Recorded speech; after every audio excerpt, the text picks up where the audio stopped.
একটা দেশের সবচেয়ে বড় আশীর্বাদ হচ্ছে, বড় নিয়ামত হচ্ছে সঠিক নেতৃত্ব। একটা দেশের সবচেয়ে বড় অভিশাপ হচ্ছে ভুল নেতৃত্ব।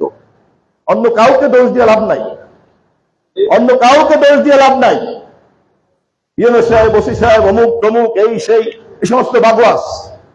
রাজনৈতিক নেতৃত্ব খারাপ থাকলে পারে সমস্ত প্রশাসন তাকে নম নম নম নম করে ওই খারাপ কাজ থেকে আরো এগিয়ে নিয়ে যায়। খুব কম প্রশাসনিক তার তো ক্ষমতা নাই, সে হয় চাকরি ছেড়ে দিতে হবে, আর নাহলে এই অপকর্মের সঙ্গে পার্টনার হতে হয়, তাকে অ্যাকমপ্লিস হতে হয়।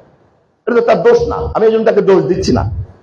অর্থাৎ ভালো করার দায়িত্ব কিন্তু আমলাতন্ত্রের না, ভালো করার দায়িত্ব হচ্ছে আমাদেরকে, রাজনীতিবিদদের দায়িত্ব।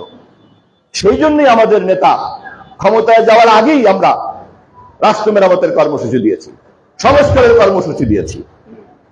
আমি সৌভাগ্যক্রমে দলের সেরকম একজন কর্মী যারা দলের এই পরিচালনা পদ্ধতির সঙ্গে কম বেশি জড়িত। বাকিরা তো ধরেন দল করে, রাজনীতি তো আর করে না, দল করে। দল ক্ষমতায় আসলেই ঠিকাদারি করবে, দল ক্ষমতায় আসলেই সেটা বিরাট কিছু হবে, দল ক্ষমতায় আসলেই সরিকাল হাটের ইজারাটা পাওয়া যাবে, দল ক্ষমতায় আসলেই অমুকটা পাওয়া যাবে, তমুক পাওয়া যাবে। আর হবে না। আমাদের এই গত 15 বছরের যে অভিজ্ঞতা হয়েছে, ওই ধরনের দুর্বৃত্তরা যারা প্রশাসনকে জিম্মি করে, ভবিষ্যতে আমরা ক্ষমতায় আসলে আমাদের দলে এই ধরনের রাজনৈতিক নেতা কর্মীদেরকে আমরা জায়গা দেব না। সাবধান, সাধু সাবধান। প্রশাসনকে আশ্বস্ত করতে চাই, নির্বাচন আজ হোক কাল হোক হবে। আমি এই এলাকার দুইবারের নির্বাচিত এমপি ছিলাম। আমি নির্বাচন ভবিষ্যতে করি বা না করি, এই এলাকার মাটি হিসাবে, এই এলাকার মানুষ আমাকে অভিভাবক হিসাবে জানে। যে এমপি হোক না কেন, আমার অভিভাবক করতে চাইতে বড় এমপি এখানে আর কেউ হবে না। আপনারা যদি কখনো মনে করেন যে অভিভাবক হিসাবে আমার কোনো সহযোগিতা দরকার, আমি প্রশাসনের পাশে ছিলাম, থাকবো। বর্তমান প্রশাসনে যারা আছেন, আপনারা ইচ্ছা করলেই আমার সঙ্গে কাজ করেছেন ক্ষমতাসীন এমপি হিসাবে যে সমস্ত কর্মকর্তারা, তাদের সঙ্গে যোগাযোগ করতে পারেন, জানতে পারেন যে যখন ক্ষমতাবান এমপি থাকি তখন তাদের সঙ্গে আচরণটা কেমন ছিল। ফলে আপনাদেরকে আমার অনুরোধ থাকলো, আপনারা পেশাদারিত্বের মধ্যে থাকবেন। চাইলেই সবকিছু একদিনে ভালো হবে না, কিন্তু পেশাদারিত্বের বাইরে গেলে সমস্যাটা হয় কি, তখন আর ডিফেন্ড করা যায় না। এই মুহূর্তে বাংলাদেশে একটা অদ্ভুত পরিস্থিতি চলছে। দেশে কোনো নির্বাচিত সরকার নাই।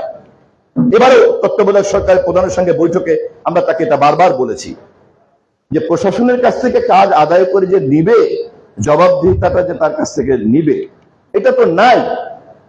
ফলে এটা যত বিলম্বিত হবে তত এখানে আইন শৃঙ্খলা পরিস্থিতির অবনতি হবে, জনগণ সেবা থেকে, রাষ্ট্রীয় সেবা থেকে বঞ্চিত হবে, এবং আন্তর্জাতিক মহলেরকে ডেকে ডেকে যতই আপনার ইনভেস্টমেন্ট সেমিনার করা হোক না কেন, ইনভেস্টমেন্ট সে করবে না। কারণ ইনভেস্টমেন্ট তো রিটার্ন অফ ইনভেস্টমেন্ট দেখে করা হয়, ওটাকে বলে ROI। আমি কেন ইনভেস্টমেন্ট করব যদি সেই ইনভেস্টমেন্টের বিনিময়ে আমি রিটার্নটা না পাই?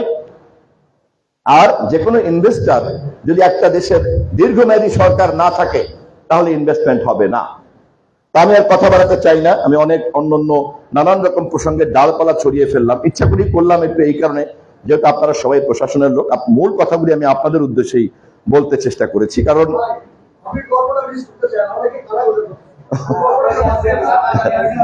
তো বেশিরভাগ কথা আপনাদেরকে বললাম এই কারণে যে রাজনৈতিক নেতৃত্ব, এখানে বিএনপি আছে, এখানে জামাত ইসলাম আছে, এখানে বাইরে কোনো দল আছে কিনা জানি না।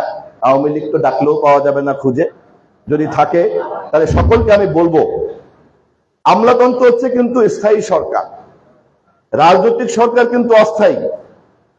এই জন্য সবসময় আমলাতন্ত্রকে কিন্তু পাহারা দিয়ে রাখবেন, সহযোগিতা করবেন, প্রোটেকশন দিবেন।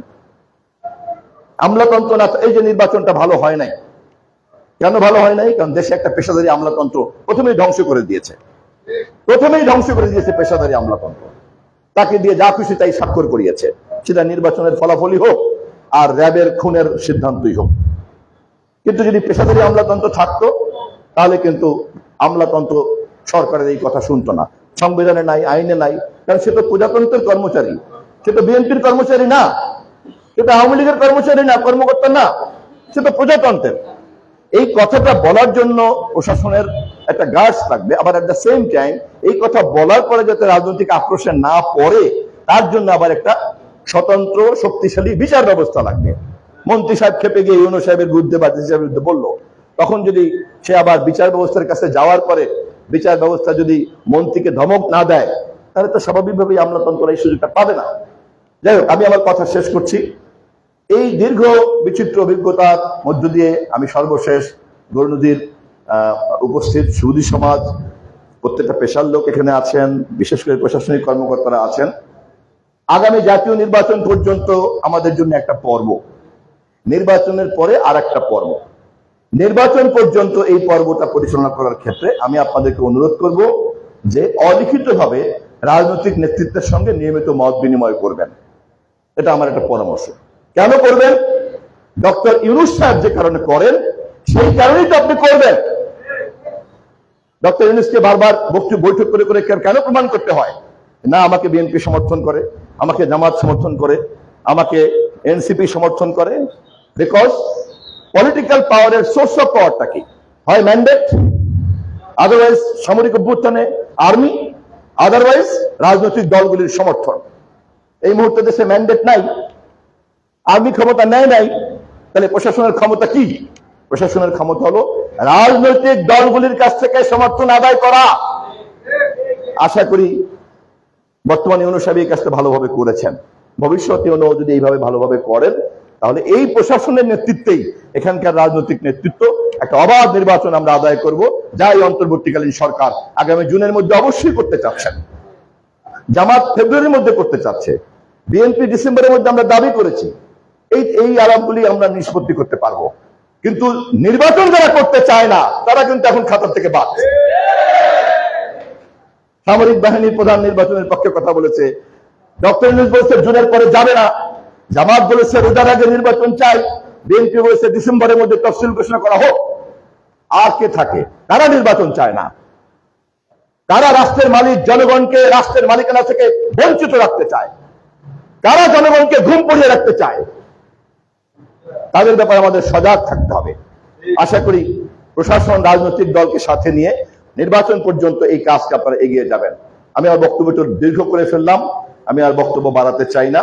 আর আমার স্ত্রীর প্রসঙ্গটা বলতে চাই না এই কারণে, উনি যে দায়িত্ব পালন করেছেন সেই দায়িত্ব যে সে পালন করে এটা মাইকে ঘোষণা দিয়ে রাখলাম। আমার স্ত্রীর যে অভিযোগ যে আমি কখনোই প্রশংসা করি না, আশা করি আমার সহকর্মীরা তার কাছে পৌঁছায় দেবেন। খুদা হাফেজ, বাংলাদেশ জিন্দাবাদ।